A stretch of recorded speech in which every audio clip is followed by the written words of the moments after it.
નમસ્કાર મિત્રો, સ્વાગત છે તમારું ગુજ્જુ હેલ્થી હેબિટ્સમાં। ઘડપણમાં પણ સ્વસ્થ અને તાકાતવાર રહેવું હોય તો મિત્રો દૂધની સાથે માત્ર આ એક વસ્તુ ખાવાની તમે શરૂઆત કરી દો, કારણ કે આ એક એવી વસ્તુ શરીરના ઘૂંટણ, કમર, સાંધા, હાથ, પગના બધા જ દુખાવા, સોજો અને જકડનને ધીમે ધીમે ખેંચી લે છે। થાક, નબળાઈ અને કમજોરી દૂર કરીને શરીરમાં નવી ઉર્જા ભરાઈ જાય છે અને ચાલવા ફરવામાં ફરી જૂની તાકાત આવી જાય છે। આજે જે વિષયની વાત કરી રહ્યા છીએ અમે, તે ખાસ કરીને એવા લોકો માટે છે જેમને સાંધાના દુખાવાની તકલીફ છે, ખાસ કરીને ઘૂંટણમાં દુખાવો, સોજો, કરકરા અવાજ કે ચાલવામાં મુશ્કેલી। સૌથી મોટી વાત તો એ છે કે આ ઉપાય તેવી વ્યક્તિઓ માટે પણ બિલકુલ સલામત છે કે જેમને ગરમ તાસીરની દવાઓ સૂટ થતી જ નથી, જેમને બીપી છે અથવા તો ગરમીમાં ગરમ વસ્તુઓ લઈ શકતા જ નથી, અને મિત્રો પેન કિલર પર નિર્ભર થવું નથી।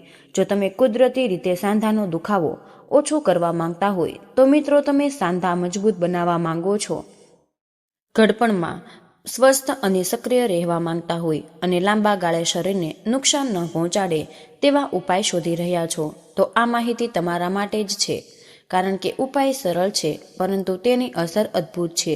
આજે હું તમને એક ઠંડો, સરળ અને સ્વાદિષ્ટ ઘરેલું ઉપાય જણાવીશ જે સાંધાની તકલીફ ઘટાડશે, શરીરને નુકસાન નહીં કરે અને દરેક ઋતુમાં ગરમી, શિયાળો અને ચોમાસામાં કામ કરશે। આ ઉપાય બનાવવા એટલો સરળ છે કે કોઈ પણ વ્યક્તિ ઘરે આસાનીથી બનાવી શકે। મિત્રો, તમે વિડીયોમાં આગળ વધતા પહેલા હેમા લક્ષ્મી તમારી પાસે હાથ જોડીને વિનંતી છે કે આ વિડીયોને જે કોઈ લાઈક કરે, કમેન્ટમાં સાચા મનથી જય માં લક્ષ્મી લખે, તેમના જીવનમાં ક્યારેય દુઃખ અને દર્દ ન આવે, તેમનું સ્વાસ્થ્ય હંમેશા નિરોગી રહે। તો મિત્રો, આ વિડીયો ખૂબ જ માહિતીપ્રદ થવાનો છે, તેથી વિડીયોને સ્કીપ કર્યા વગર અંત સુધી જરૂર જોજો। મિત્રો, સૌપ્રથમ તો આપણે જાણવું જરૂરી છે કે આ સમસ્યા શું છે અને શા માટે થાય। સાંધાનો દુખાવો ઘણા કારણોસર થઈ શકે, જેમ કે વધતી ઉંમર, ખોટી બેસવાની ટેવ, શારીરિક મહેનતનો અભાવ, ઈજા કે પછી શરીરમાં સોજો, ઇન્ફ્લેમેશન। આ સોજો કે દુખાવાનું મૂળ કારણ છે। જો આ સોજો લાંબા સમય સુધી રહે તો સાંધાના કોમાલાસ્ટથી કાર્ટિલેજને નુકસાન પહોંચાડે છે, જેનાથી સંધિવા, આર્થરાઇટ્સ જેવી ગંભીર સમસ્યાઓ થઈ શકે। આવી સ્થિતિમાં આપણે શું કરીએ છીએ? શું આપણે આ દુખાવા સાથે જીવવું જોઈએ કે પછી તેનો કોઈ કાયમી ઉપાય શોધવો જોઈએ? તો જાણીએ કે આપણી પાસે કયા વિકલ્પો છે। જ્યારે સાંધાનો દુખાવો થાય ત્યારે આપણી પાસે બે મુખ્ય વિકલ્પો હોય છે। નંબર 1 કે પેન કિલર્સ અને ઓઇન્ટમેન્ટ્સ। આનાથી ઝડપથી રાહત મળે છે, પરંતુ તે ફક્ત લક્ષણોને દબાવે, સમસ્યાને જડમૂળથી દૂર નથી કરતા। ઉપરથી લાંબા સમય સુધી પેન કિલર્સ લેવાથી પેટની સમસ્યાઓ, કિડનીને નુકસાન અને અન્ય આડઅસરો પણ થઈ શકે છે। નેચરલ અને આયુર્વેદિક ઉપાયો। આ ઉપાયો સમસ્યાના મૂળ પર કામ કરે છે, સોજો ઘટાડે અને સાંધાને અંદરથી મજબૂત બનાવે છે, તે પણ વિના કોઈ આડઅસરે।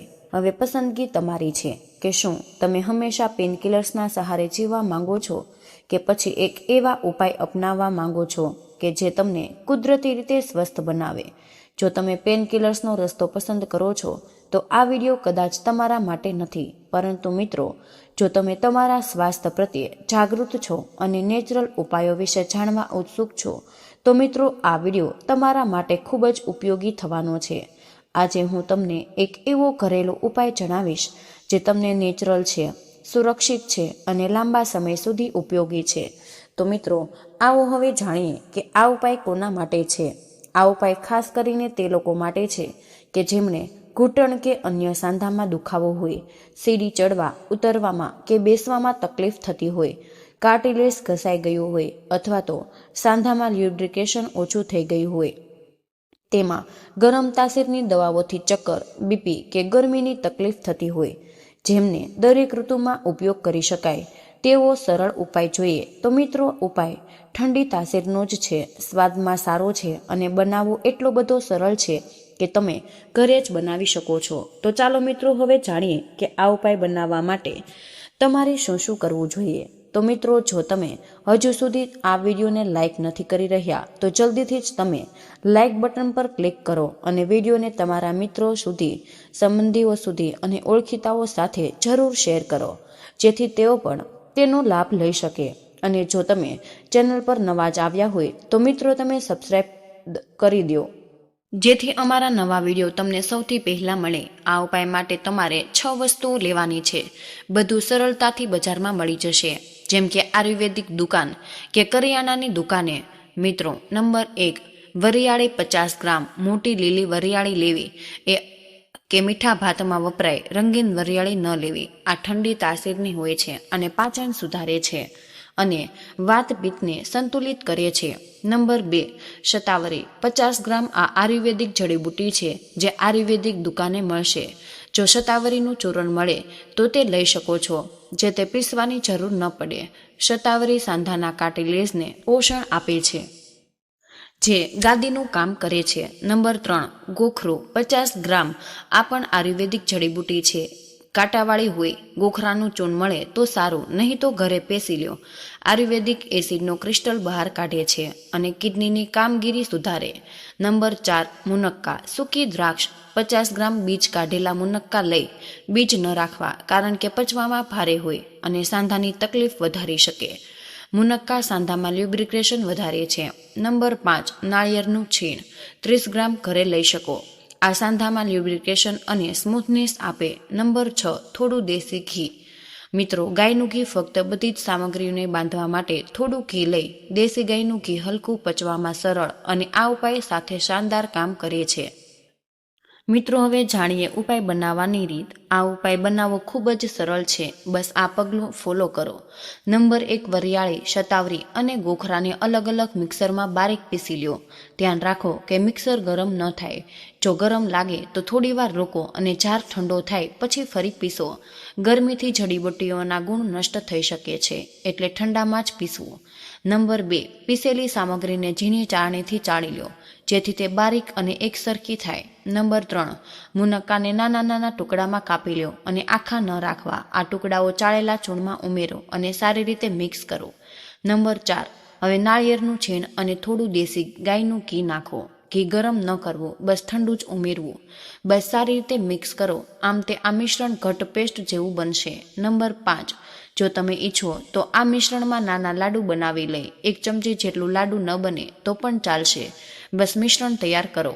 નંબર 6, આ મિશ્રણને કાચની બરણીમાં ભરો અને 15 થી 20 દિવસ સુધી આરામથી ચાલશે. ફ્રીજમાં રાખવાની કોઈ જ જરૂર નથી. મિત્રો, હવે આપણે જાણીશું કે આપણે જે મિશ્રણ કે લાડુ આપણે તૈયાર કર્યા છે તેનું સેવન આપણે ક્યારે કરવાનું છે. તો મિત્રો, રાત્રે સૂતા પહેલા 1 ચમચી મિશ્રણ અથવા તો તમે 1 લાડુ હુંફાળા દૂધ સાથે લઈ શકો. જો દૂધ ન પચે તો હુંફાળા પાણી સાથે લઈ અને આ ઉપાય તમારે દરરોજ કરવાનો છે. તમે 2 જ અઠવાડિયામાં ફરક દેખાશે. મિત્રો, હવે આપણે જાણીશું કે આ ઉપાય કેમ અસરકારક છે અને આ દરેક વસ્તુ આપણા શરીર માટે શું કામ કરે છે. નંબર 1, વરિયાળીની તાસીર ઠંડી હોય છે અને આ વાતપિત્તને સંતુલિત કરે છે, પાચનને સુધારે છે અને શરીરને હળવું રાખે છે. નંબર 2, શતાવરી. મિત્રો, શતાવરી સાંધાના કાર્ટિલેજને પોષણ આપે છે, જે ગાદીનું કામ કરે છે અને આ સાંધાને મજબૂત બનાવે છે. નંબર 3, ગોખરો. ગોખરો યુરિક એસિડના ક્રિસ્ટલ બહાર કાઢે છે, જે સાંધાના દુખાવાનું મોટું કારણ હોય છે. કિડનીની કામગીરી પણ સુધારે છે. નંબર 4, મુનક્કા. મુનક્કા સાંધામાં લ્યુબ્રિકેશન વધારે છે, જેથી હલનચલન સરળ બને છે. નંબર 5, નાળિયેરનું છીણ. નાળિયેરનું છીણ સાંધાને સ્મૂથ બનાવે છે અને ઘર્ષણ ઘટાડે છે. નંબર 6, દેશી ગાયનું ઘી. દેશી ગાયનું ઘી હળવી તાકાત આપે છે, સામગ્રીને બાંધે છે અને પાચનને સરળ બનાવે છે. મિત્રો, આ ઉપાય કરવાથી આપણને ઘણા બધા ફાયદા થાય છે, જેમ કે આ ઉપાય સરળ અને નેચરલ છે. બધી જ વસ્તુઓ ઘરેલું અને સુરક્ષિત હોઈ શકે છે. આ ઉપાયમાં વપરાતી બધી જ વસ્તુઓની ઠંડી તાસીર હોવાથી એમાં બીપી, ચક્કર કે ગરમીની તકલીફ નથી થતી. સ્વાદિષ્ટ હોવાથી તમને ખાવામાં પણ મજા આવે છે. દવા જેવું લાગતું જ નથી અને આ ઉપાય કરવાથી લાંબા સમયની રાહત મળે છે, દુખાવો ઘટે છે અને સાંધાને મજબૂત બનાવે છે. તો મિત્રો, આ ઉપાયથી તૈયાર થયેલ વસ્તુ દરેક ઋતુમાં ઉપયોગી છે. ગરમી, શિયાળો કે ચોમાસું કોઈ પણ સમયે તમે લઈ શકો છો. આ ઉપાય ઘણા બધા લોકોએ અજમાવ્યો છે અને તેમને ઘણા સારા એવા પરિણામો પણ મળ્યા છે. ઘણા લોકોએ 2 અઠવાડિયામાં જ ફરક અનુભવ્યો છે. મિત્રો, તેમનો દુખાવો ઓછો થયો છે, સોજો ઘટ્યો છે અને સાંધામાં મજબૂતી પણ આવી છે. તમે પણ આ ઉપાય અજમાવી જુઓ અને કમેન્ટમાં અમને જણાવો કે તમને કેવો ફરક પડ્યો છે. તો મિત્રો, મને આશા છે કે આજનો આ વિડીયો તમને જરૂર પસંદ આવ્યો જ હશે. અને મિત્રો, હા, વિડીયોમાંથી તમને કંઈક ને કંઈક નવું શીખવા મળ્યું હશે. તો મિત્રો, આજના વિડીયોમાં બસ આટલું જ. આજની આ માહિતી તમને કેવી લાગી? અને મિત્રો, તમે આ વિડીયો કયા શહેરમાંથી સાંભળી રહ્યા છો તે અમને કમેન્ટ બોક્સમાં જરૂરથી બતાવજો. વિડીયો પસંદ આવ્યો હોય તો વિડીયોને લાઇક અને તમારા મિત્રો સાથે શેર જરૂર કરી દેજો. ચેનલ પર નવા આવ્યા હોય તો ચેનલને સબસ્ક્રાઈબ કરવાનું બિલકુલ ભૂલતા નહીં. મળીએ એક નવા વિડીયોમાં. ત્યાં સુધી બધાને જય શ્રી કૃષ્ણ. ધન્યવાદ. વિડીયોને અંત સુધી જોવા બદલ આપનો આભાર.